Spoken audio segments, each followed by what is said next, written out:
E o Flamengo tem mudado bastante a escalação. Parece que o Everton Araújo vem ganhando espaço, até pela questão física, né? Porque nesse processo todo aqui de como o Flamengo se classificou, que eu descrevi, o Felipe Luiz precisou antecipar o começo do trabalho em campo do elenco principal. Não necessariamente dos titulares, mas do elenco principal. E hoje, por exemplo, ele não tem o Jorginho, que ficou fora do Brasileiro porque foi expulso, mas também está com um problema de lesão. Luiz Araújo tem sido poupado. Jogadores que não têm feito um jogo inteiro, o caso do Pedro. O Arrascaeta até jogou mais, né? Contra o Vitória, ficou bastante tempo. Tem uma questão também do Flamengo, que é importantíssima. Fala comigo, Brunegro, galera. Hoje o Flamengo vai enfrentar aí o Botafogo em jogo válido aí pela parte final do Campeonato Carioca. Lembrando que é um jogo apenas de ida, então perdeu, tá fora, ganhou, continuou no campeonato. Bora ver a possível escalação do Flamengo para o jogo de hoje, à tarde, às 17h30, pelo Campeonato Carioca. Bora ver também o que o pessoal falou. Será que o Jorginho vai voltar? Luiz Araújo tá de volta, vai começar como titular? Então bora dar uma olhada no time que o Felipe Luiz provavelmente irá escalar. Créditos são da Sport TV, do programa Troca de Passes, está disponível aí na GETV, alguns trechinhos e também na Globoplay, por assinatura. Já vai deixando o seu like, se inscrevendo no canal, acionando o sino e hypando o vídeo, para ajudar aqui o nosso canal, o maior número possível de flamenguistas ficarem bem informados sobre o Mengão. Sem mais longas, bora ver o que o pessoal falou, também é provável escalação para o jogo de hoje. A gente vai ter amanhã também, pelo Campeonato Carioca, o terceiro jogo, né, já das quartas de final. Lembrando que elas estão sendo disputadas em jogo único na casa do time de melhor campanha, com decisão nos pênaltis se a partida terminar empatada. Amanhã é a vez de Botafogo e Flamengo. Primeiro contra quarto colocado, Flamengo, que entrou ali, né, numa combinação de vários resultados. Tinha um jogo adiantado da penúltima rodada, né, fez lá. Ficou esperando um monte de gente jogar, ganhou do Sampaio Corrêa e passou. Agora enfrenta um Botafogo que o GE. Globo anuncia que deve ter titulares. Deve ter, porque ontem a gente conversando aqui, né? Eles mandaram 9 atletas já lá para altitude, para ficar treinando, e são só meninos. Pois é. Agora, o que não ficou claro para mim ainda, você já tem alguma informação melhor do que a que chegou para a gente na sexta-feira, também conhecida como ontem, no Redação Sport TV? Esse é o time que vai jogar, o Sub-20 que foi para lá? Vai ter uma mistura? Os caras estão indo para se adaptar e entrar durante a partida? Isso não está claro ainda. No máximo, né? Eu acho que não tem informação. Temos essa informação. Por tudo que a gente já viu no futebol, eu não posso ir lá para um jogo de pré-Libertadores querer colocar só os meninos. Eles não viveram isso ainda, eles vão lá viver a experiência para ver como que eles reagem. Tá bom, aqui eu já sei o que vai resolver. O Céu me parece não ter muito medo de colocar as ideias novas dele, não, né? Mas para que eu vou mandar esses caras para lá em Nova? Então, totalmente diferente. Linha de 3 com jogadores que não necessariamente são zagueiros. O Nilton tem feito o Nilton que ele está fazendo essa função. Papel central, né? Aí, né? Danilo está recuperado, ele saiu machucado, né?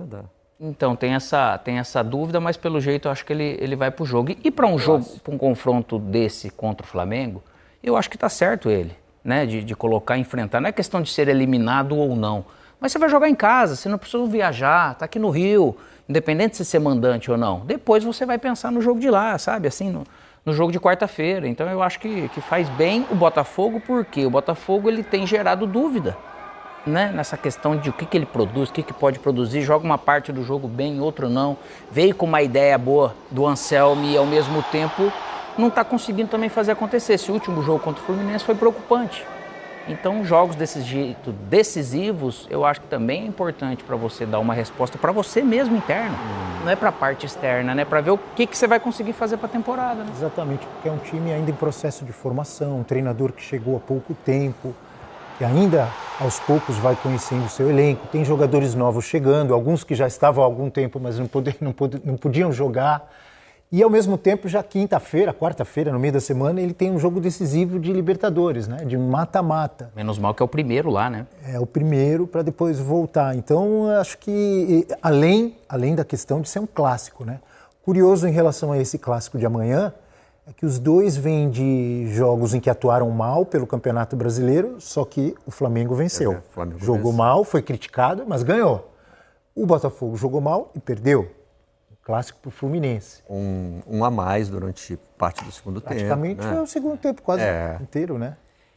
E o Flamengo tem mudado bastante a escalação. Parece que o Everton Araújo vem ganhando espaço, até pela questão física, né? Porque nesse processo todo aqui de como o Flamengo se classificou, que eu descrevi, o Filipe Luís precisou antecipar o começo do trabalho em campo do elenco principal. Não necessariamente dos titulares, mas do elenco principal. E hoje, por exemplo, ele não tem o Jorginho, que ficou fora do Brasileiro porque foi expulso, mas também está com um problema de lesão. Luiz Araújo tem sido poupado. Jogadores que não têm feito um jogo inteiro, o caso do Pedro. O Arrascaeta até jogou mais, né? Contra o Vitória, ficou bastante tempo. Tem uma questão também do Flamengo, que é importantíssima, é o Paquetá começar a se encontrar, que ainda não aconteceu. Tá. Contra o Vitória foi mal, foi substituído por 10 minutos. Claro, ele vai ser titular, mas e é normal, acho que ele acabou de chegar. Não de uma hora para outra que o cara vai chegar e arrebentar, tá entrosado e tal. Tem jogador que entrosa mais rápido, tem outros que não. Mas é óbvio que é uma preocupação, imagino eu, do Filipe Luís, porque por mais que seja normal que o cara demore a se encontrar dentro de um time, a cobrança em cima dele vai ser sempre muito grande. Como é em cima do Flamengo, não é? É que, na verdade, preocupou muito essa questão da tabela do estadual para o Flamengo, que é compreensível, né, porque começou com os meninos. Só que perdeu 3 jogos importantes em sequência, né? E clássico, e veio terminar... no Brasileiro, Supercopa... normal que pesou. Porém, a gente tem que entender que não é fácil para o time que teve a temporada o ano passado do jeito que foi, já começar depois de 15 dias, 20 dias mais ou menos, de todas essas conquistas, você já está no seu melhor. E não é que o Flamengo jogou todos esses jogos muito ruim ou muito mal. Lógico, ele perdeu e tudo, acabou fazendo parte. Só que a exigência desse Flamengo ela é muito grande, né? Então todo mundo espera muito, mas esse time ainda não estava totalmente preparado para esses jogos, né? E acho que o que vocês disseram agora talvez se combine um pouco, porque vamos imaginar outro cenário aqui. O Paquetá chega no Flamengo no meio do ano passado, com o trabalho do Filipe Luís implementado. Talvez a adaptação dele fosse até muito rápida, porque é um time que já está, né? Todo ajustadinho, é o tempo de entender como é que funciona. É assim, então, beleza. Agora não, agora está todo mundo naquele processo de recuperar as ideias de jogo do ano passado, com a escalação mexendo muito, rodando. E ele chegar num time, você falou bem, num time funcionando bem, ele vai se encaixar. Chegar num time que não está funcionando tão bem, ele já chega com essa expectativa que parece que ele tem que chegar fazendo tudo aquilo. Aí perde o gol contra o Corinthians, parece que todo mundo condena, né? Já fica com essa marca, com essa chancela. E aí a ideia realmente, pelo jeito, é ele jogar do lado direito, vindo, né? É o que a princípio tem. E vão ter alguns jogos, pode ser que ele coloque ele de segundo homem. Daí ele vai deixar de jogar o Saúl se não joga o Jorginho. Isso que a gente vai acabar vendo de acordo com aquilo que o campo vai estar dizendo, né? E a gente vai... aos pouquinhos entendendo também se o Filipe Luís quer continuar esse giro de jogadores. De início eu acho que sim ainda. Ou se é só uma questão de começo de temporada. De início só assim, porque se você for olhar alguns números do Flamengo, do ano passado e para esse, nesses jogos eles rodaram até mais, jogando, dizendo, né? Então não foi a questão de apenas a parte física, atrapalha, mas só que você reconectar a parte sua mental, emocional para um nível de competição que já foi exigido nesse começo, que é o mais difícil. E é isso eu acho que acredito que o Flamengo vai ficar. Os adversários não estão torcendo para isso. E a gente estava falando agora de elenco do Vasco, né? E quando os nossos amigos lá na cabine citaram esse tema, né? Eu lembrei que ele tem sido muito recorrente, né? O Abel participou 2 vezes do Redação comigo e certamente isso apareceu. Aqui no Troca também a gente tem falado, para a temporada do futebol brasileiro, desgastante como é importante você ter um elenco que permita mexer no time sem sentir demais. Perfeito. Né? Sem não dá para você depender de 12, 13 jogadores só, não dá.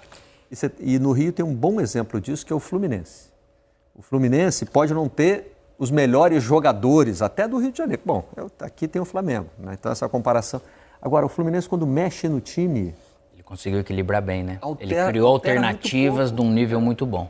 Só que ele já veio mantendo um nível, aí que está o detalhe. Eles vieram super bem e começaram bem assimilada. Tudo, e voltaram com isso. Você percebe realmente que eles estão numa vibe de time competidor mesmo e vai dar trabalho. Um negócio que é muito difícil, por mais que você tenha um grande elenco, como tem o Flamengo, por exemplo, que a gente está conversando aqui. Ele fez um jogo na terça-feira que ele ganhou, jogou mal e é muito cobrado por isso. Perfeito.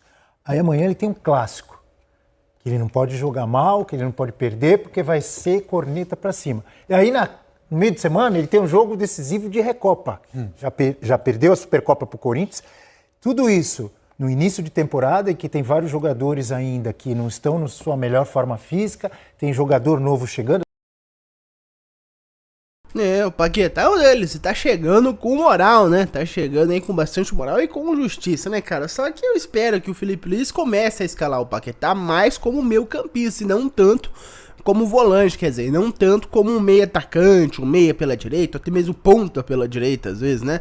Cara, o Paquetá já jogou tanto de meia direita, ponta direita, quanto segundo volante. Ele demonstrou claramente que como segundo volante é a posição dele, cara. Ele joga muito bem como segundo volante. Depois você vai ter um problema quando o Jorginho chegar, né? Porque quem que você vai tirar ali pra colocar o Paquetá? Vai tirar o Pulgar? Vai tirar a Rasqueta? Não. Vai tirar o Jorginho? Não. Então quem que você vai tirar, né? Isso é uma dor de cabeça pro Felipe Luiz resolver, não é mesmo? Não é pra nós, meros torcedores. Mas que é importante o Paquetá jogar e vamos ver se o Felipe Luiz para de colocar o Paquetá pela direita, um local que ele evidentemente não rende tão bem quanto jogando como volante, mas essa é a minha opinião. Enfim, o Flamengo aí vai com um time meio misto, meio reserva, o Jorginho aí ainda não está 100%, nós vamos ter vários reforços, tá? O Jorginho tá voltando, o Luiz Araújo voltou, nós vamos ter daqui a pouco a volta do Saul, que ele fez uma cirurgia no tornozelo, né? Então o Flamengo, cara, vai ficar muito mais forte no decorrer desse ano, ali pra março, abril, maio, talvez o Flamengo já esteja 100% ali, tanto com reforço, contando com a volta do Saul, quanto fisicamente, que daí os jogadores não irão estar sem nhaca, que eles atualmente estão, né? Principalmente o Léo Ortiz, cara, o Léo Ortiz, apesar de ser um baita zagueiro, você vê que fisicamente o cara não tá bem, o cara tá parecendo eu correndo, né? O cara tá bem devagar correndo aí, nitidamente não tá 100% fisicamente. Então vamos com calma aí, galera, que quando for necessário, esse time do Flamengo vai estar, ó, brilhando na ponta dos cascos aí, vai voltar o malvadão, agora é Campeonato Carioca. Então não me interessa muito, mas eu quero saber a opinião de vocês. Concordam, discordam? Qual que é a opinião de vocês? Preferem que o Flamengo priorize hoje a briga pelo Carioca ou a Recopa que nós teremos aí contra o Lanús daqui a pouco? Deixa aqui nos comentários a sua opinião. Muito obrigado por ter visto o vídeo até aqui. Não esqueça de deixar o seu like, se inscrever no canal, acionar o sino, hypar o vídeo. Eu vejo vocês no próximo. Até mais, após o jogo que ocorre às 5h30 contra o Botafogo pelo Campeonato Carioca. Depois de lá, nós devemos fazer coletiva, os jogadores falando e muito mais. Até o próximo vídeo. Até mais.